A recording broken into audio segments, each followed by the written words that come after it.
Hello বন্ধুরা, আজকে তোমাদের সাথে শেয়ার করব মাত্র 2টি উপকরণ দিয়ে তৈরি ডেজার্টের রেসিপি। দুধ আর কনডেন্স মিল্ক দিয়ে তৈরি এই ডেজার্ট খেতে অসম্ভব মজার হয়, খুব সহজেই তৈরি হয়ে যায়।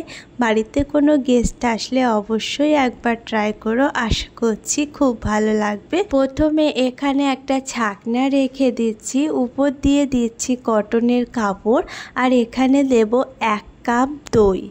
এখানে আমি টক দই ইউজ করেছি। দইটা এইভাবে 30 মিনিটের জন্য রেখে দেব। দইয়ে যে এক্সট্রা জলটা আছে সেটা বেরিয়ে যাবে আর দইটা একেবারে ঠিক হয়ে যাবে। 30 মিনিট এটা সাইডে রেখে দিচ্ছি। এখন একটা বাটিতে নিয়েছি সামান্য পরিমাণে দুধ, আর এর মধ্যে দিয়ে দিচ্ছি কেশর। এর জায়গা ফুড কালারও ব্যবহার করা যাবে, বা কেশর ছাড়া এমনিতেও এই ডেজার্টটাকে বানিয়ে নেওয়া যাবে। 30 মিনিট পরে এখানে দেখে নিচ্ছি দইটা থেকে জলটা পুরোপুরি বেরিয়ে গেছে। দেখতে পাচ্ছ এক্সট্রা জলটা বেরিয়ে গেছে। এখন দইটা একটা বাটিতে ঢেলে নিচ্ছি।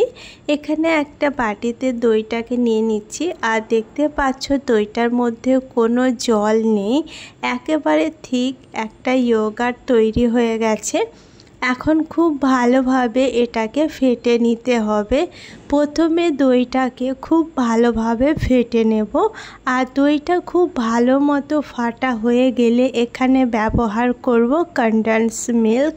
তো এখানে কনডেন্স মিল্ক আমি ইউজ করেছি, ঘরে তৈরি করা কনডেন্স মিল্ক, আর সেটা এখানে আমি অ্যাড করছি 1/2 কাপ।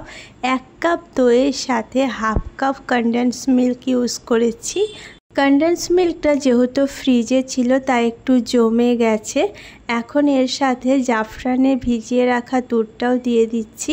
এখন খুব ভালোভাবে দুটো ইনগ্রিডিয়েন্টস একসাথে মিক্স করে ভালোভাবে ফেটিয়ে নেব। এখানে জাফরান ইউজ করলে ডেজার্টটা হালকা একটু ক্রিমি কালার আসে আর দেখতেও ভালো লাগে। তবে জাফরানটা অ্যাভেলেবেল না থাকলে ফুড কালার ব্যবহার করা যাবে, বা এমনিতেও এই ডেজার্টটা বানিয়ে নেওয়া যাবে। এখন খুব ভালোভাবে ফেটিয়ে নিয়েছি। দই আর কনডেন্স মিল্ক দিয়ে তৈরি হবে এই ডেজার্ট। এখানে আমি একটা কেক টিন নিয়ে নিয়েছি, আর একটা দিয়ে দিয়েছি বাটার পেপার, তাহলে ডেজার্টটা বেরিয়ে আসতে খুব সহজেই। তাই বাটার পেপারটা অ্যাভেলেবেল না থাকলে যে বাউলে সেট করবে হালকা একটু তেল লাগিয়ে নেবে। আর এখন এখানে দইয়ের মিশ্রণটা অ্যাড করছি। এখন এটা স্টিম করে নিতে হবে, তাই এখানে অ্যালুমিনিয়ামের ফয়েল নিয়ে খুব ভালোভাবে সিল করে দেব, যাতে এর ভিতরে জল প্রবেশ না করে। আর খুব ভালোভাবে সিল করে এটাকে স্টিম করে নিতে হবে। ফয়েলটা অ্যাভেলেবেল না থাকলে উপর দিয়ে একটা প্লেট রেখে দিলেই হবে। এখানে নিয়েছি জল, আর জলে এটা স্টিম করে নেব 25 থেকে 30 মিনিট। একেবারে লো ফ্লেমে স্টিম করলেই এই ডেজার্টটা রেডি হয়ে যাবে।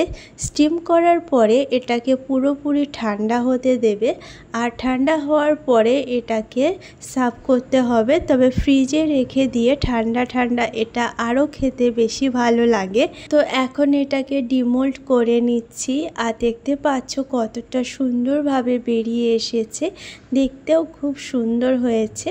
এখন এর উপর দিয়ে কিছু ড্রাই ফ্রুটস অ্যাড করছি, যাতে ডেজার্টটা দেখতে আরও বেশি ভালো লাগে। খুব মজার এই ডেজার্টের রেসিপি মাত্র 2টি উপকরণ দিয়ে তৈরি।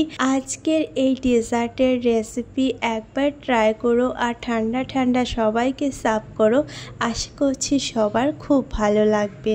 আজকের রেসিপি যদি কোথাও ভালো লেগে থাকে অবশ্যই একটা লাইক করো। এরকম মজার মজার রেসিপি দেখার জন্য আমার চ্যানেলকে সাবস্ক্রাইব করো।